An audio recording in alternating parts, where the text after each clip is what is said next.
Hello, listeners. Mallory Wilsey here, Chief Producer of the Enrollify Network, and I want to take just a moment to tell you about another show on our podcast network designed specifically for higher ed marketing leaders. Confessions of a Higher Ed CMO, hosted by Jamie Hunt, Chief Marketing Officer at Old Dominion University, has become an industry favorite. The show is sort of like a conference in a podcast, offering a blend of professional wisdom, innovative ideas, and personal anecdotes. Whether you're a higher ed marketer, a faculty member curious about the behind the scenes of university branding, or just someone with an interest in the intersection of education and marketing, the podcast is your gateway to the lesser known narratives of higher education.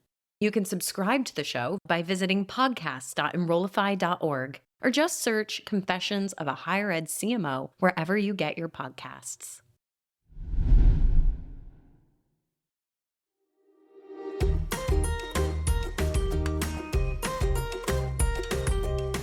Welcome to Confessions of a Higher Ed Social Media Manager, a podcast that addresses the do's, don'ts, and dynamics of the digital ecosystem specific to higher education. I'm your host, Jenny Lee Fowler. Join me every other week for discussions with some of the best minds in higher education social media management and marketing. Confessions of a Higher Ed Social Media Manager is a part of the Enrollify Network, a robust collection of podcasts designed to help higher education professionals like you grow. Explore our other shows at enrollify.org or check out some of my personal favorites linked in the show notes below. Enrollify is made possible by Element 451, the leading AI-powered all-in-one student engagement platform helping institutions create meaningful, personalized, and engaging interactions with students. Learn more at element451.com.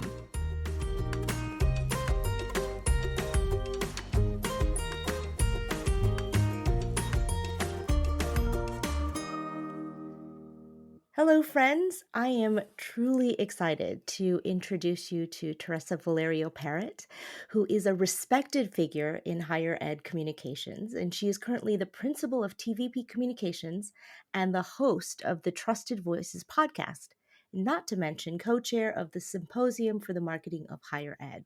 And I also recently learned she is a fellow Depeche Mode fan. Huge Depeche Mode fan. Makes her even cooler in my eyes. Teresa, thank you so much. I am grateful for your time. Thank you so much for having me. I'm ecstatic to talk to you about AMA. Well, before we get into the nuts and bolts of it, can you tell us what ignited your passion for higher ed? Absolutely. I come from a family that has not traditionally valued higher education. And my dad was the first in his family and on my mom's side of the family to go to college. And he started with the GI Bill and got his associate's degree. And what that degree was able to do for our family was really, really critically important. He encouraged and set an expectation, as did my mom, that my brother and I would go to college as well. So to be able to see how higher education really catapulted our family is an understatement. It has been tremendously important for us. And I am pleased to say I was the first female in my entire family to get a degree. And I was the first in my family to get a master's and the first in my family to get a doctoral degree. Dr. Parrot, Yes. amazing. It's been super important to me just to set that example and to see the rest of my relatives watch what we've been able to do and then also follow in higher education as well. I can actually feel that love and that passion for it Yes. as you're talking about it. We're going to pivot into if someone in higher ed is wanting to dip their toes in presenting at conferences, what's the first step? How should they prepare? I think they should think about what really makes them light up when they speak. Because we've all seen presentations where at the end of that, you were so inspired that you want to look more into that area of expertise or into that leadership area. And the key is the presenter. I have seen people who have expertise but aren't passionate about a topic as well. And at the end, you think, well, I'm smarter, and you move on to the next part of your life. I encourage people to find those topics that just make them sparkle, that make them light up a room and really encourage others to find out more about what they're talking about. So that would be my first bit of advice. I know most people are going to move more tactically into think about this kind of a presentation or that kind of a presentation. I really say find what makes you light up and then go from there. No, I love that. It puts that little passion or that spark and it ignites passion in other people. So I think that's great advice. I love that. So, where should people be looking to find the right conferences to submit to? Because I Hmm. feel like there are sort of different, I don't want to say different levels, but there are good starting off points and then there Yes. are good like intermediate conferences. So share with us I like to what you think think. of them as two areas. One is those where you're talking to your people, and those where you're recruiting new people into your community. So, Mm. though talking to your own people is where you're discussing with others who have similar interests to yours, and you're raising their level of understanding and awareness of the topics that you're passionate about. Moving into that second space is where you start to give more information about what you do and you try to draw others into your community and maybe also have others become more aware of what it is that you do and how that plays into their world. So I like to think almost of that's it's a Venn diagram and also concentric circles thinking about who you can reach out to so that you are advancing the field. And I would really encourage, rather than thinking about advancing yourself, that comes with presenting, but instead think about how you're advancing the field and how narrowly or how broadly you're defining the field. It could be thinking about you, the field of social media in higher education. It could Mhm. be marketing and communications and how social media fits within that. It could be how you're thinking about social media from a strategic sense, both inside and outside of higher education. So cast where you want to be very carefully and then look to see who hosts that sort of audience. So this could be a Mm. case conference. This could be an AMA conference. This could be a PRSA conference. Or there might be some other one offs that you might want to think about as well. We're really focusing at TVP Communications these days in the leadership space because we're trying to remind leaders of how marketing and communications fits into them achieving or not achieving their goals. And so that also then includes marketing and communications professionals as well.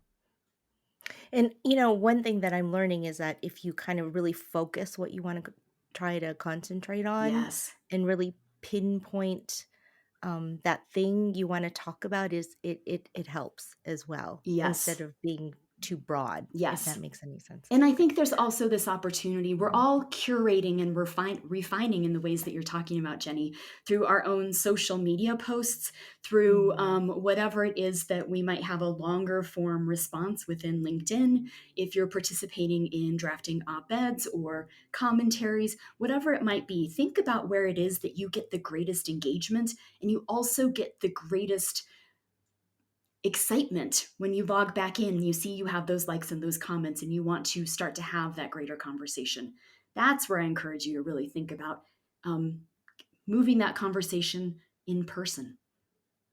Now, moving that to where the rubber hits the road, what Yes. suggestions would you have for people who are actually ready to submit proposals for the first time? Yes, understand how their submission process works. So there may be a call for proposals, and I'll use AMA as an example of that. And ours is currently open, it closes on April 19th. What I would encourage is read the instructions.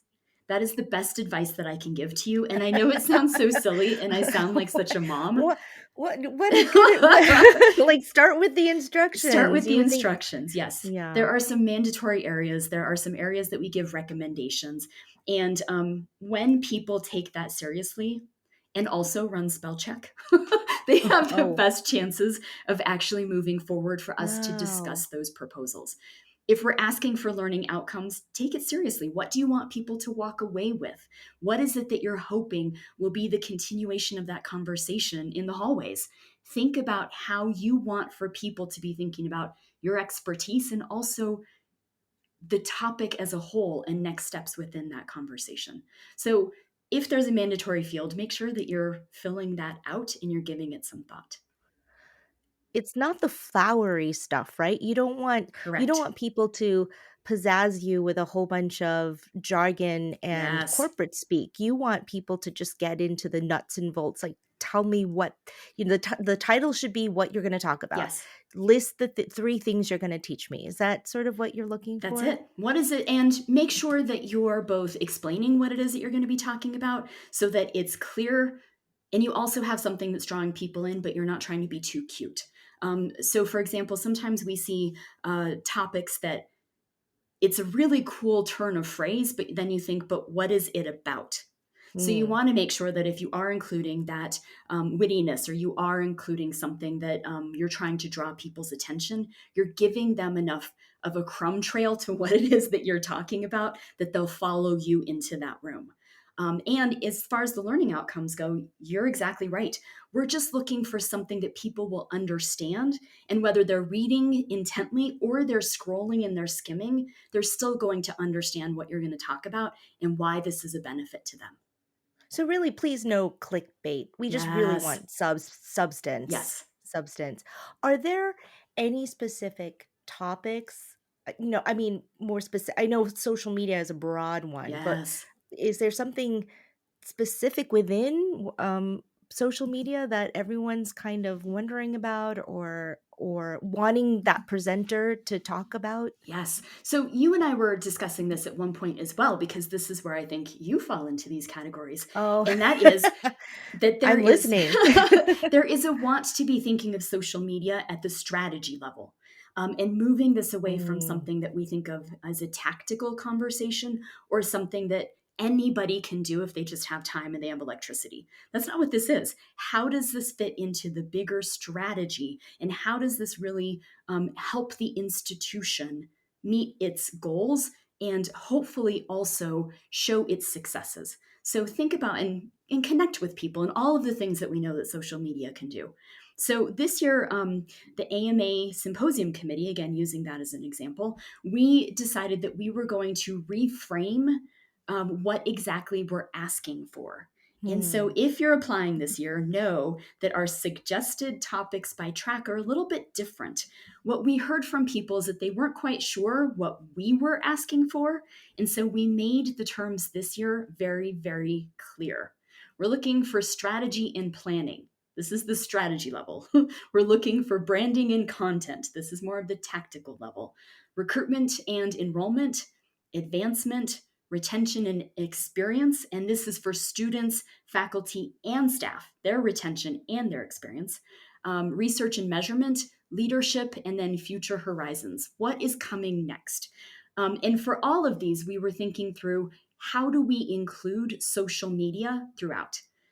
And what I'll tell you Hmm. is, we thought of some ways, and we encourage you to present us with meeting those ways and also coming up with your own ideas for how social media can be integrated, incorporated, and prioritized in marketing and communications.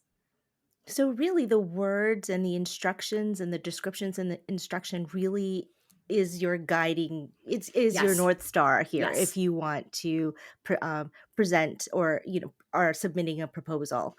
yes, So I have a question that probably is weighted on a lot of people's minds is that, what if I've never spoken before, my name isn't really out there. yes. Do I have a chance against like the Jamie Hunts of the industry? I mean, do you know what I'm saying? Because people do think that. They think, well, do I even have a chance? No one knows my name, Will I be considered? I would guess that Jamie would be the first to say, so I'll be the second to say. I'll let her be the first to say this for herself. Everybody has their first presentation. Everybody has their moment to break into the speaking roles. So don't think that you have less of a chance. Make sure that you're putting your best foot forward when you fill out that application, but worry less about whether or not you're going to make it into this year, and instead what kind of feedback you might get about your proposal if you don't. So think about it both ways. Either way, you win. You get to present at AMA, or you get to connect with someone who's on the committee and they can talk to you about why you didn't move forward and suggestions for the future. Hey, it's Mallory. Exciting news! I'm hosting the Engage Summit in Raleigh on June 25th and 26th, and I'd love to meet you there. Together, we'll dive into the mind of the modern student, what fires them up, how they interact, and what they expect in today's digital age, and how tools like AI help put them in the driver's seat of their education. We have some terrific speakers, including our closing keynote, New York Times best-selling author Jeff Selingo. Sessions will dig into practical ideas and innovative strategies to get your team more student-centered and ready to adopt AI. And many of your favorite Enrollify hosts are presenting too, like Jamie Hunt, Jenny Lee Fowler, and Brian Gross. Use the discount code Enrollify50 for an extra $50 off your registration. Learn more and register at engage.element451.com. We can't wait to see you there.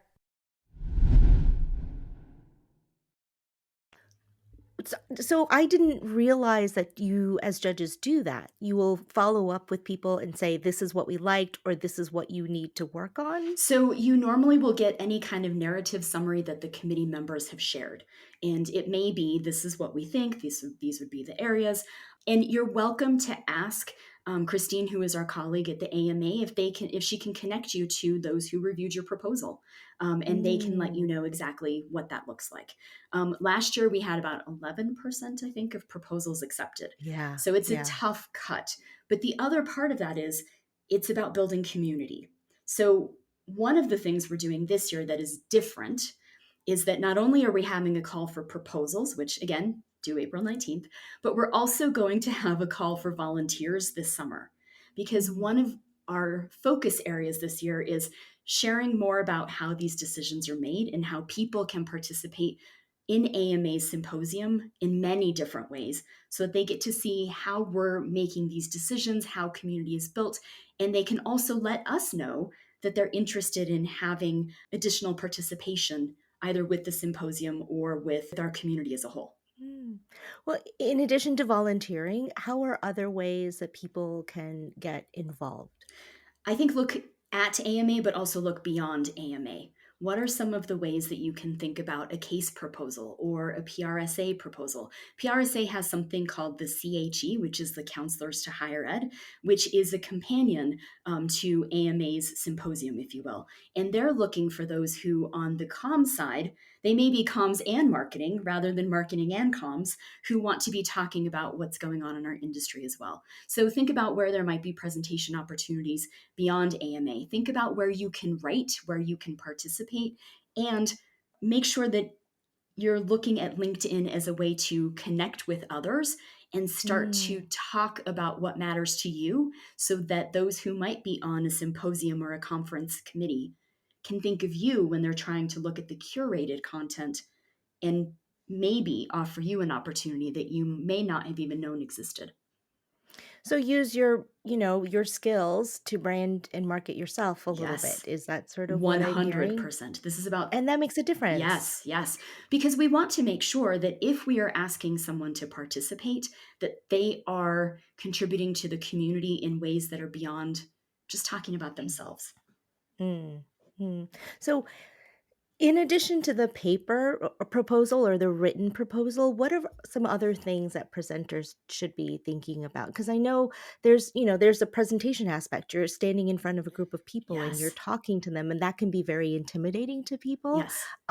Would you have any advice for people who are just thinking Yes. about, but they have a great idea, but that's the part that's they're having a hard time getting over the hump of thinking about is talking in front of people? I think it's to think through how you work past that yourself. How is it that you get comfortable in front of a group and what you will need to be successful, and then put those pieces into place for yourself. And I can say the first time I gave a national presentation, I did not get stellar feedback. It did not go exactly how I wanted it to go because I overthought it and I over prepared. And instead of allowing myself to be me, I tried too hard to be who I thought everybody else wanted me to be. And so one Mm. of the bits of feedback that I got is that I needed to let myself shine, right? And just let myself be and let myself really connect with others, because in trying to create like safety and barriers for myself, because some people don't realize this, but I really am an introvert who plays an Oh, extrovert in life. oh, I hear you Yes, on that. I was Yeah. playing the role too hard, and I needed to instead have more of me present in that. So since then, I've thought through, how do I instead create an environment and I create the best situation so I can be successful? That's a huge lesson that I will take with me.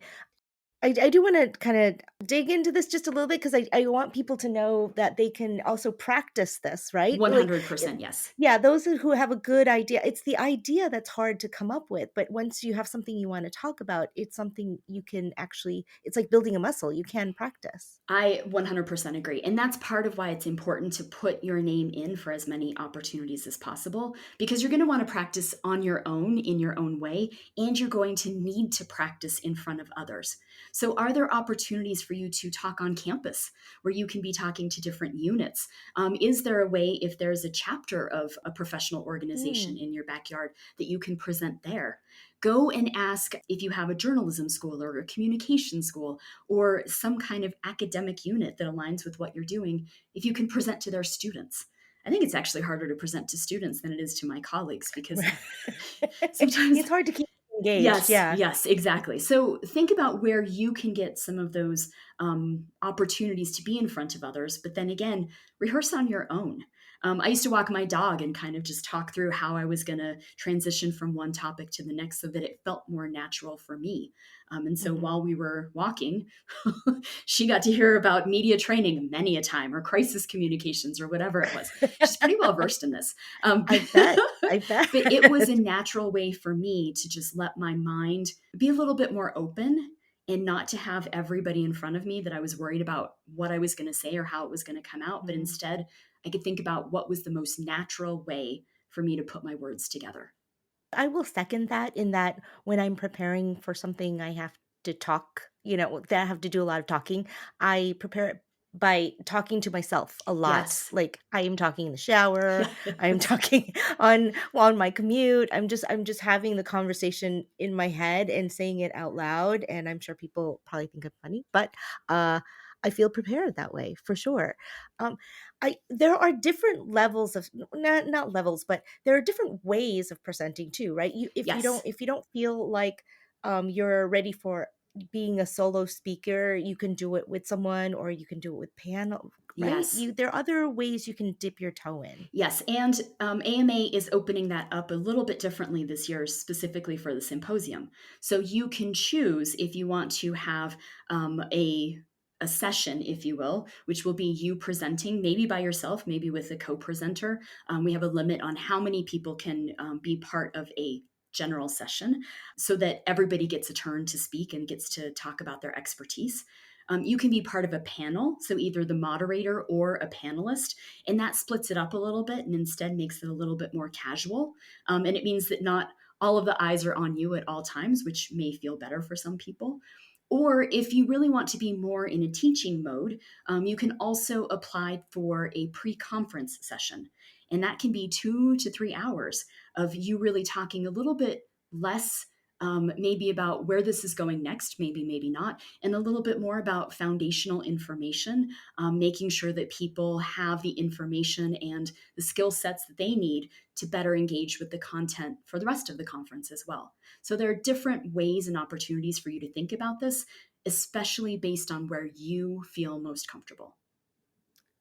Excellent. I love that. And I just had this thought. So what about those who have been giving presentations and panels and they're almost ready to maybe be like a featured or a keynote? They Yes. feel that they might be ready. What are some of the things that those friends of ours or listeners should be thinking about? I would encourage them to apply for a session, and then I would encourage them to recruit some of their most trusted colleagues to come and attend. And what you want them to do is to watch to see if you're ready, what advice they can give you, or critiques they might have, additional content you may need to include so that you're covering the landscape of what this topic is. Or maybe it's you need to narrow even more so that you're giving that specific tidbit that's different than everybody else. And then take them out to dinner or share a drink or get a cup of coffee and say, so what do you think? And have them workshop, if you will, exactly how you did so that next time you can go into this with some tweaks, but also the confidence that you're ready for it. That's amazing. And also good to prepare mentally for yourself, because that's the kind of critique you need, Yes. right? In order to grow Yes. and the feedback you need. Is there anything about AMA or any questions that you wish that I asked that I might have missed?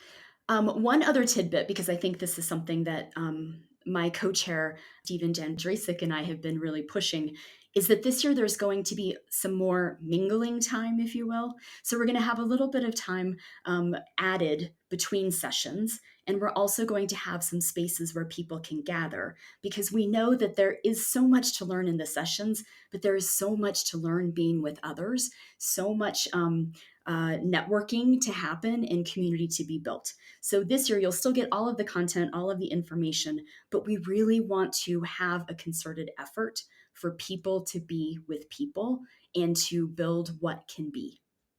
I just got excited listening to you about Yes. that description. So the question that I end every interview with is, Teresa, what is your confession? My confession is that I love higher education. I really do think of it as something that is just so special and so worth fighting for. I say all of the time that higher education and my alma mater were my first love. My husband is my true love. And I think you can tell for those of us that this has special meaning, that it is more than a job, it's more than a passion. It is really what we're supposed to be doing. And I think for those of us that higher education is our love, we take seriously our responsibility to make sure that others have the kind of opportunities that we've had. So I'm happy to share opportunities with others. Teresa, thank you so much for your time and your insights. I've learned so much. Thank you. Thank you so much for having me. April 19th, everybody. That's the day. Confessions of a Higher Ed Social Media Manager is part of the Enrollify podcast network. If you like this podcast, chances are you'll like other Enrollify shows too. Our podcast network is growing by the month, and we've got a plethora of marketing, enrollment, and higher ed technology shows that are jam-packed with stories, ideas, and frameworks, all designed to empower you to be a better higher ed professional. Our shows help higher ed marketers and admissions professionals find their next big idea and feature a selection of the industry's best as your hosts. Learn from Jamie Hunt, Allison Tercio, Mallory Wilsey, and so many others of your favorite leaders in higher ed.